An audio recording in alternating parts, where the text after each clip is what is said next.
comes to off-roading, I prefer something cheaper, something that's paid off, something that you're not pressed about getting dings and dents on the trail. A lot of people flock to the third generation Toyota 4Runner, but let's say you want to buy something American. Today is a bit of a field trip day because we're going to take this thing out on the trail, and I'm going to explain to you all the many different four-wheel drive systems you could get on a Jeep WJ.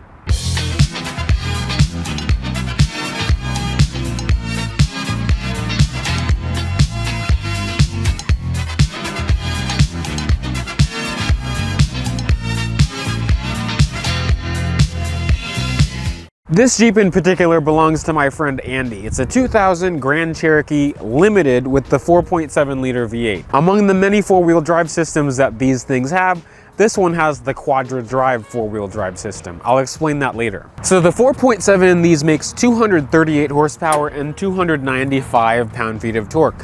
That is the higher output engine for the Grand Cherokee. It's better than the third gen 4Runner, which at most made 183 horsepower. However, a lot of Grand Cherokees that you will see have the 4-liter inline 6 that you could find in the Jeep Cherokee and also the Jeep Wrangler TJ. This one also in particular has 93,000 miles on it, so you could say it's a bit of a cream puff. Clearly this Jeep is not stock. It's far from stock. This one has a 4-inch rough country lift kit on it. It's also sitting on 33-inch tires. The tire size on this one is 285/70/17, and these are Jeep JL Rubicon wheels. One of the things that I ran into with this Jeep is because it's lifted so high, the drive shaft angles are altered, which add additional wear onto your U-joints. So the front U-joints have prematurely worn out, and this makes a horrendous clicking noise.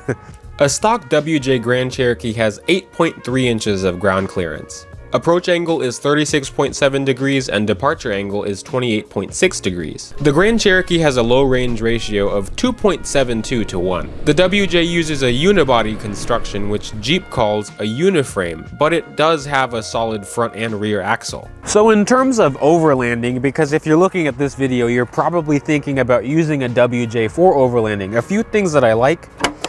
You can actually pop the rear window open. The shocks have gone bad on this one, but just like the third gen 4Runner, the window can open. The 4Runners, the window goes down, and I think there's mods that you could put a rod here that'll hold the window up if you want it to stay open while you're on the trail for air, you know, if you have dogs or something. But it's not a power tailgate, but there's a lot of room in the trunk here. The WJ also has a full-size spare tire, but it is a full-size spare, but you can't fit a tire that's any bigger than the original size. So if you want to put a bigger full-size spare on the outside, I would recommend a hitch tire carrier like the one from Dirt Complex. In terms of towing with a V8 WJ, you could tow up to 6,500 pounds. You have a class 2 tow hitch with a 7-pin trailer connector. If you have the 4-liter Grand Cherokee, you can only tow up to 5,000 pounds. Just like every other SUV, the rear seat does fold flat, and in order to do that in a WJ, you lift the bottom up, and then there's this lever here, and then it folds pretty flat. I think I'm gonna try to lie down. I am 5'9", and we're gonna see if you wanna sleep, like, so it can hold someone my size, and let's see. I mean, it's not bad. But I'm 5'9". If you're over 6 feet, you can't sleep in here straight. So you could sleep in sideways, but you know, this is as most you can do. Like, comment, subscribe. But in terms of sitting back here with the family, I'm 5'9", like I said, and you can't fit your feet under the seat, but I'm pretty comfortable for this being a 2000s, you know, SUV that's not full-sized. Headroom is good, legroom is okay. This passenger seat is kind of reclined, and it's kind of where I would sit if I was riding in this.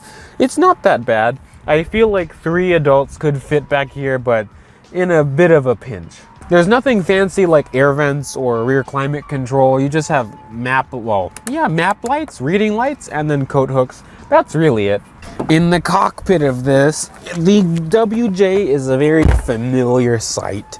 Just, you know, with early 2000s Chrysler, the seats in this are so comfortable. You really just like kind of sink into them.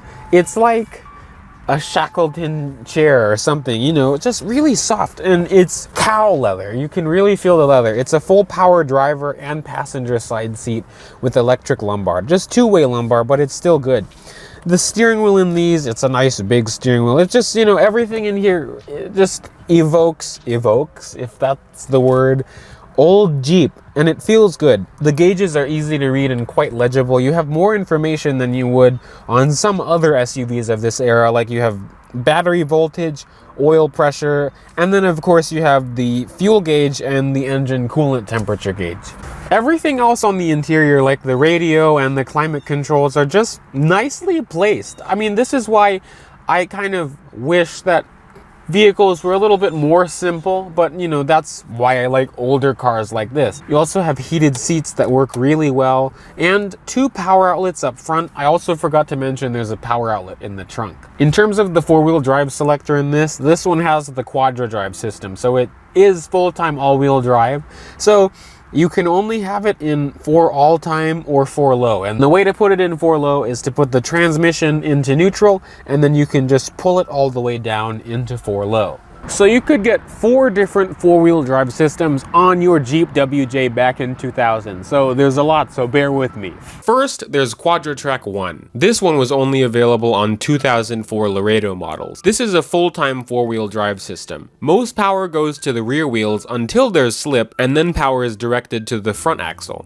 Quadra-Trac 1 does not have low range. Next is Quadra-Trac 2, which is standard on the limited V8 in 2000. This is also a full-time system. It works the same way as Quadra-Trac 1, but now there's an option for low range. Next up is Select-Trac. I would say this is the most desirable system. This is also a full-time system, but you now have the ability to select 2-wheel drive, which sends power to only the rear wheels. Along with the 2-wheel drive setting, you have 4 high, 4 low, and a full-time mode. Finally, there's Quadra Drive, which is what this Grand Cherokee has. Yet again, this is a full-time 4-wheel drive system with the option of low range, but this is a more limited slip type of system. Power is sent mostly to the rear wheels until there's slip, and then the system sends power to whichever single wheel has the most traction. The front and rear axles also have a limited slip deal that's called Verilock.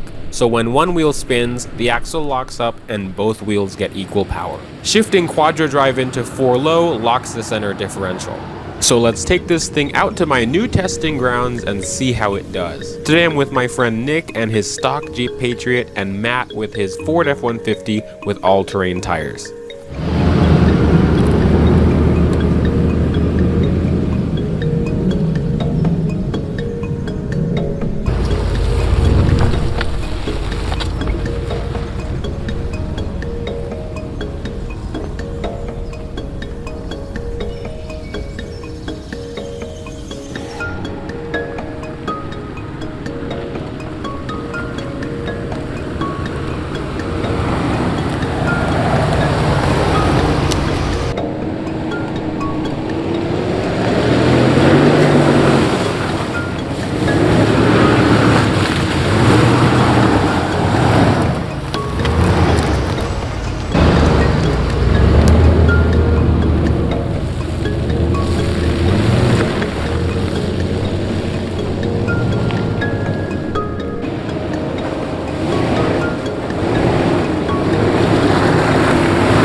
So honestly, I'd say you have to be living under a rock to say that a WJ is not capable off-road.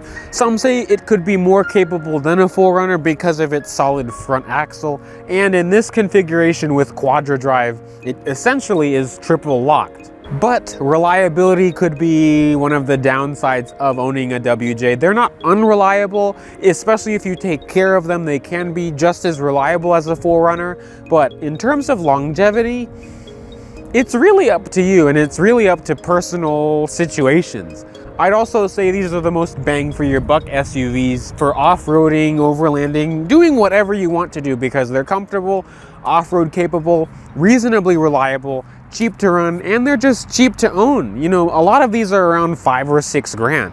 But on that note, it's time to end this video. I hope you guys enjoyed it. I hope you guys liked coming along on this adventure with me. Remember to like, comment, and subscribe, and I will see you in the next video. Bye, peeps.